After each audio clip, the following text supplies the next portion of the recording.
সহজ বাংলা ইউটিউব চ্যানেলের পক্ষ থেকে সকলকে জানাই স্বাগতম। আজকে আমরা একাদশ শ্রেণীর দ্বিতীয় সেমিস্টারের যে বই বাংলা ভাষা ও সংস্কৃতি, এই বই থেকে তোমাদের সিলেবাসে 5 নম্বরের একটা প্রশ্ন করতে হবে। তো এখানে তোমাদের দুটো চ্যাপ্টার বা অধ্যায় আছে। সেটা হচ্ছে তৃতীয় অধ্যায় হচ্ছে আধুনিক বাংলা সাহিত্যের ইতিহাস এবং চতুর্থ অধ্যায় হলো লৌকিক সাহিত্যের নানা দিক। এই যে দুটো অধ্যায়, এখান থেকে তোমাদের একটা প্রশ্ন করতে হবে। তো আমরা প্রথমে আধুনিক বাংলা সাহিত্যের ধারা এই আলোচনাটা শুরু করেছি। এর আগের পর্বে আমরা কবি কাজী নজরুল ইসলামের কবি প্রতিভা নিয়ে আলোচনা করেছি। যারা এখনো ভিডিওটা দেখোনি তারা অবশ্যই ভিডিওটা দেখে নেবে। তো আজকে আমরা আলোচনা করব মাইকেল মধুসূদন দত্তের কবি প্রতিভা নিয়ে। তো আলোচনাটা শেষ পর্যন্ত অবশ্যই দেখবে, শুধু খাতাতে লিখে নিলে হবে না। আলোচনাটা যদি তোমরা শেষ পর্যন্ত দেখো তাহলে তোমাদের অবশ্যই পরীক্ষাতে লিখতে অনেক সুবিধা হবে। চলো তাহলে ক্লাসটা শুরু করা যাক। তো প্রথমেই আগে আমরা মাইকেল মধুসূদন দত্ত সম্পর্কে দু চার কথা জেনে নেব। মাইকেল মধুসূদন দত্ত বর্তমান বাংলাদেশের যশোর জেলার সাগরদাড়ি গ্রামে তিনি জন্মগ্রহণ করেছিলেন। পিতার নাম ছিল রাজনারায়ণ দত্ত। পিতা ছিলেন জমিদার এবং ওনার ব্যবসা ছিল আইন ব্যবসা, এবং মায়ের নাম ছিল জাহ্নবী দেবী। মায়ের হাত ধরেই বা মায়ের তত্ত্বাবধানেই মধুসূদন দত্তের পড়াশোনার জীবন শুরু হয়, অর্থাৎ প্রাথমিক পাঠ শুরু হয়, এবং সাগরদাড়ি গ্রামে তিনি পড়াশোনা শুরু করেন। এবং মা খুব ছোটবেলায় তাকে রামায়ণ, মহাভারত, পুরাণের বিভিন্ন কাহিনী তাকে শোনাতেন। এরপর আইনি সুবিধার জন্য রাজনারায়ণ দত্ত খিদিরপুর অঞ্চলে একটা বাড়ি কেনেন এবং সেখানেই মাইকেল মধুসূদন দত্ত পড়াশোনা, সেখানকার প্রাথমিক স্কুলে তিনি পড়াশোনা করেন। 9 বছর বয়সে পড়ার পর তিনি ওখান থেকে হিন্দু কলেজ, যা ছিল তৎকালীন যুগের নবজাগরণের প্রাণকেন্দ্র, সেই হিন্দু কলেজের নিম্নতম বিভাগ সেখানে তিনি পড়াশোনা করেন। পরবর্তীকালে উচ্চতর বিভাগে হিন্দু কলেজেই তিনি পড়াশোনা করেছিলেন এবং পড়াশোনা করার পর এখান থেকে তিনি ইংরেজি, সংস্কৃত ভাষায় খুব দক্ষতা অর্জন করেছিলেন।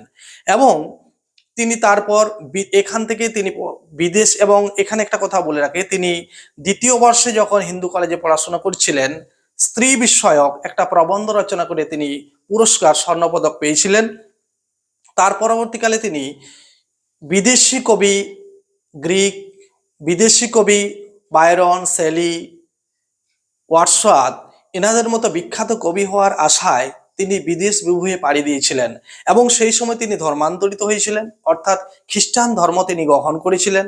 ফলে তাকে স্বাভাবিকভাবেই হিন্দু কলেজ ছাড়তে হয়েছিল এবং তারপর তিনি বিশপস কলেজে তিনি ভর্তি হয়েছিলেন এবং সেখান থেকে ল্যাটিন, গ্রিক, সংস্কৃত ভাষায় তিনি পাণ্ডিত্য অর্জন করেছিলেন। এবং তিনি বিদেশ বিভুঁইয়ে যাওয়ার পর সেখানে তিনি অনেক ইংরেজি সাহিত্যের কবিতা, কাব্য তিনি রচনা করেছিলেন, যেমন the captive lady, the visions of the past নামক অনেক বিখ্যাত কাব্যগ্রন্থ তিনি রচনা করেছিলেন ঠিকই, কিন্তু তিনি যোগ্য সম্মান তিনি তাদের কাছ থেকে পাননি। এবং বিদেশ বিভুঁইয়ে তিনি আর্থিক অনটনের মধ্যে পড়েন এবং সেই সময় তিনি পণ্ডিত ঈশ্বরচন্দ্র বিদ্যাসাগর মহাশয়কে চিঠি লেখেন এবং তার আর্থিক সহায়তায় তিনি দেশে ফিরে আসেন এবং নিজের ভুল তিনি বুঝতে পারেন এবং বাংলা সাহিত্যে লেখায় তিনি মনোনিবেশ করেন।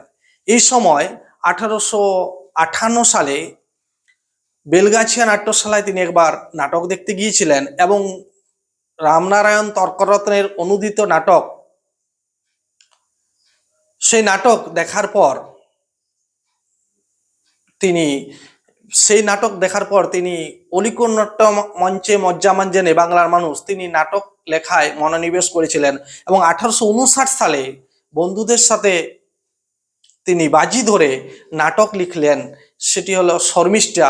1859 সালে তিনি লিখলেন শর্মিষ্ঠা, তারপর তিনি পদ্মাবতী লিখলেন, তারপর একের পর এক লিখেছেন একেই কি বলে সভ্যতা, বুড়ো শালিকের ঘাড়েরও বলে তিনি প্রহসন রচনা করলেন। তারপর তিনি একের পর এক কাব্য রচনা করতে এগিয়ে এলেন। তিনি যে সমস্ত কাব্যগুলি লিখেছিলেন সেগুলির মধ্যে বিখ্যাত কাব্য হচ্ছে ব্রজাঙ্গনা, বীরাঙ্গনা, চতুর্দশপদী কবিতাবলী, মেঘনাদ বধ এবং অনেক তিনি কাব্যগ্রন্থ তিনি লিখলেন। চতুর্দশপদী হেক্টর বধ বলে তিনি একটা কাব্য লিখেছিলেন, যেটা ছিল অসমাপ্ত কাব্য। এবং কাব্য জগতে তিনি একটি বিশিষ্ট জায়গা করে নিলেন এবং কাব্যের ক্ষেত্রে তিনি প্রথম গীতি কবিতা সৃষ্টি করেছিলেন। বাংলা কাব্য জগতে তিনি গীতি কবিতা সৃষ্টি করলেন। বাংলা সাহিত্যের অমর সৃষ্টি অমিতাক্ষর ছন্দের তিনি প্রয়োগ ঘটালেন। তার কাব্যে নবজাগরণের যে সমস্ত বৈশিষ্ট্য সমস্তগুলোই, তার মধ্যে স্বদেশ প্রেম, ব্যক্তি স্বাতন্ত্র্যবাদ, মানবতাবাদ প্রভৃতি বিষয়গুলো একে একে উঠে এলো তার কাব্যের মধ্য দিয়ে। এরপর তিনি 1824 সালে তিনি জন্মগ্রহণ করেছিলেন এবং 1873 খ্রিস্টাব্দে তিনি পরলোক গমন করেছিলেন। মোটামুটিভাবে এই বিষয়টা আমরা জানলাম। এখন আমরা এখান থেকে যে গুরুত্বপূর্ণ যে প্রশ্নটা পরে পরীক্ষাতে পড়বে সেই প্রশ্নটা নিয়ে আমরা আজকে আলোচনা করব। চলো আলোচনা করা যাক। প্রশ্ন হলো, মাইকেল মধুসূদন দত্তের কবি প্রতিভা আলোচনা করো। তোমরা আমার সাথে সাথে খাতাতে লিখে নাও এবং আলোচনাটা শেষ পর্যন্ত শুনো, তাহলে তোমাদের পরীক্ষাতে যথেষ্ট আশা করছি সহায়তা হবে। মাইকেল মধুসূদন দত্তের কবি প্রতিভা আলোচনা করো, এটি হচ্ছে 5 নম্বর। প্রথমে আমরা একটা ভূমিকার মতো অংশ একটা লিখব। সেটি হলো, বাংলা কাব্য সাহিত্যের ইতিহাসে নতুন যুগের দাবিদার ছিলেন মাইকেল মধুসূদন দত্ত, 1824 থেকে 1873। অর্থাৎ বাংলা কাব্য সাহিত্যের ইতিহাসে নতুন যুগের দাবিদার ছিলেন মাইকেল মধুসূদন। অর্থাৎ মাইকেল মধুসূদন দত্ত বাংলা সাহিত্যের জগতে একটা নতুন কিছু সৃষ্টি করলেন, অর্থাৎ একটা নতুন যুগের সৃষ্টি করলেন। সেটি কত? 1824 থেকে 1873। তিনি সৃষ্টির মৌলিকতায়, কল্পনার ঐশ্বর্য ও সুগভীর ব্যঞ্জনায় কাব্যের যে বাণীরূপ গড়ে তুললেন তার তুলনা নেই। তিনি সৃষ্টির মৌলিকতায়, অর্থাৎ তিনি অনুদিত কাব্য নয়, তিনি মৌলিকতায় অর্থাৎ নতুনত্ব, কল্পনার ঐশ্বর্য ও সুগভীর ব্যঞ্জনায় কাব্যের যে বাণীরূপ গড়ে তুললেন তার তুলনা নেই। এরপর আমরা আলোচনা করব কাব্য পরিচয় নিয়ে। কাব্য পরিচয় যে বিষয়টা, অর্থাৎ তিনি যে সমস্ত কাব্যগুলো রচনা করেছেন সেই বিষয়গুলো আমরা এক এক করে এইভাবেও লিখতে পারি বা পর ভাবেও লেখা যায়, নিচে নিচে করে লেখা যেতে পারে। নিচে নিচে লিখলে একটু ভালো হয়, এখানে আমার জায়গা কমের জন্য আমি পাশাপাশি লিখেছি। সেটি হচ্ছে, তিনি যে সমস্ত কাব্যগুলো লিখেছিলেন সেটি হলো প্রথম হচ্ছে তিলোত্তমা সম্ভব কাব্য 1860, তিলোত্তমা সম্ভব কাব্য 1860, অর্থাৎ সুন্দর এবং উপসুন্দের কাহিনী অবলম্বনে তিনি লিখেছিলেন তিলোত্তমা সম্ভব কাব্য। এই সুন্দর এবং উপসুন্দর এই দুই অসুর দেবতার বলে খুব শক্তিশালী হয়ে উঠেছিল, ফলে তাদেরকে অবলম্বন করে যে কাব্যটি রচিত হয়েছে তা হলো তিলোত্তমা সম্ভব কাব্য, সেটি হলো 1860। এরপর তিনি লিখলেন তার 1 বছর পরে মেঘনাদ বধ কাব্য, সেটি সালটি হলো 1861। এই মেঘনাদ বধ কাব্যে তিনি রাম কাহিনীর রাবণায়ন ঘটালেন, অর্থাৎ যেখানে রামায়ণের যেখানে রাম হলো নায়ক, কিন্তু মেঘনাদ বধ কাব্যে তিনি তার সৃষ্টিতে নায়ক হয়ে উঠল মেঘনাদ, অর্থাৎ ইন্দ্রজিৎ, রাবণের পুত্র। তিনি এই কাব্যে সৃষ্টি করলেন, এই কাব্যেই তিনি দেখালেন যে রাম নয়, রাবণে হিরো এবং নায়ক, সেটি হলো রাবণ এবং তার পুত্র মেঘনাদ। এই মেঘনাদ বধ কাব্যে তিনি সৃষ্টি করলেন মহাকাব্যের ধারা এবং এই মেঘনাদ বধ কাব্যে তিনি সাহিত্যিক মহাকাব্য বলা হয়। মেঘনাদ বধ কাব্যকেই বলা হয় সাহিত্যিক মহাকাব্য, মেঘনাদ বধ কাব্য। তারপর এখানে আমরা আরেকটা কথা বলে রাখি, তিলোত্তমা সম্ভব কাব্যে তিনি অমিতাক্ষর ছন্দের প্রয়োগ ঘটিয়েছিলেন। মেঘনাদ বধ কাব্য 1861, ওই বছরেই তিনি রচনা করলেন ব্রজাঙ্গনা কাব্য। 1861 সালেই তিনি ওই বছরেই তিনি রচনা করলেন ব্রজাঙ্গনা কাব্য। এই কাব্যে তিনি তুলে ধরলেন রাধার বিরহ যন্ত্রণার কাহিনী। তার পরবর্তীকালের কাব্য হলো বীরাঙ্গনা। এই বীরাঙ্গনা কাব্যটি হলো পত্তকাব্য, যেটি রচিত হয়েছিল 1862 খ্রিস্টাব্দে। এর পরবর্তী কাব্যের নাম হলো চতুর্দশপদী কবিতাবলী 1866। এটি হলো সনেট জাতীয় রচনা। তারপর হচ্ছে হেক্টর বধ, এটি হোমারের ইলিয়াড কাব্য অবলম্বনে রচিত এবং এটি ছিল অসম্পূর্ণ কাব্য, কারণ এটি প্রকাশিত হওয়ার আগেই মাইকেল মধুসূদন দত্ত মারা গিয়েছিলেন 1870। হেক্টর বধ। এছাড়া তার দুটি ইংরেজি কাব্য 1849 খ্রিস্টাব্দে প্রকাশিত হয়, the captive lady, the visions of the past. এরপর আমরা দ্বিতীয় প্যারাতে লিখব যে বাংলা কাব্যে অবদান বা বৈশিষ্ট্য, যে মাইকেল মধুসূদন দত্তের অবদান আমরা লিখব অবদান। কি লিখব? বাংলা কাব্য সাহিত্যে মধুসূদনের অবদান অপরিসীম। 1 নম্বরে লিখব তিনি বাংলা কাব্য সাহিত্যে প্রথম গীতি কবিতার স্রষ্টা। তিনি বাংলা কাব্যে প্রথম গীতি কবিতার স্রষ্টা। আমরা গীতি কবিতা কাকে বলবো না, গীতি কবিতা হলো একটি স্বল্প আয়তন বিশিষ্ট কবিতা যেখানে সঙ্গীত ধর্মী হয় এবং কবির নিজস্ব কল্পনা ভাবনা চিন্তা প্রকাশিত হয়। এক কথায় গীতেই যে কাব্যের উদ্দেশ্য তাকেই বলা হয় গীতি কবিতা। তো সেই গীতি কবিতার প্রথম স্রষ্টা হলেন মাইকেল মধুসূদন দত্ত। আত্মবিলাপ তার সার্থক গীতি কবিতা।